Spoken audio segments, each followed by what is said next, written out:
1 million Z10 smartphones. In one word, what do you think of that number? It's a very modest amount.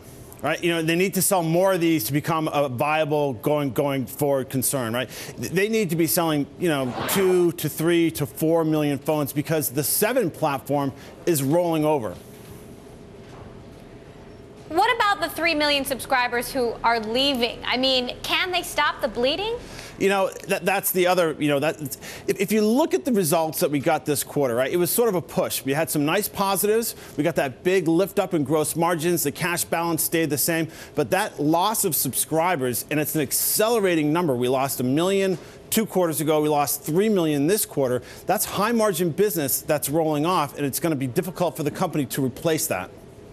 Now, one of the numbers that Torsten Heinz mentioned that I found interesting was that 55% of people who bought the Z10 were coming from other platforms. He says they are not BlackBerry loyalists. My question is, what other platforms are they coming from? Are they coming from Apple or Android? Are they coming from Microsoft? Are they coming from flip phones? Who are these people? Right. It's an interesting statistic, and it kind of cuts both ways because the expectation was that there was a book of BlackBerry loyalists who wanted to buy this Z10 phone.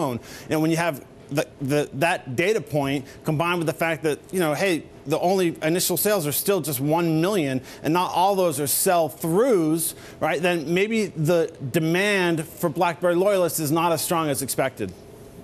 Now, Colin, I didn't realize you were a poet, but you actually wrote a haiku about BlackBerry. You say, pay heed to channel inventory increasing and not selling through. Does that pretty much sum it up? That's the concern going for the next couple of quarters. Right? The quarter that we're in right now is likely to be relatively strong for BlackBerry because they're going to be putting the Z10 and the Q10 phones into the channel. Now, the question is will consumers be buying it from the channel? Right? It's sell-in versus sell-through. And they said about 2/3 of the phones put into the channel already have sold through. That's decent. But let's see if they can continue that pace.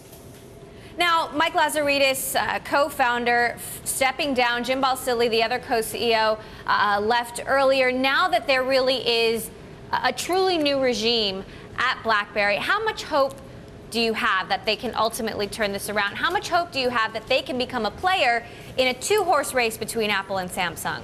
Well, I think the battle is really for third place. You've got the Android ecosystem, you have Apple's iOS ecosystem, and then it's either going to be Microsoft with their Windows Mobile Phone 8, or it'll be BlackBerry with their 10 OS. Developers have limited resources. They're only going to build for so many platforms. Now, the current management team, they've done a great job. They're taking all the right steps. They're, pulling costs out. They're delivering a good product. Whether it's too late because the market has just moved forward and the value proposition that the company is offering is, still questionable. But why would you pay, $599 for an unproven phone? Whether it's too late for them to catch up in this high-end market, we'll have to see.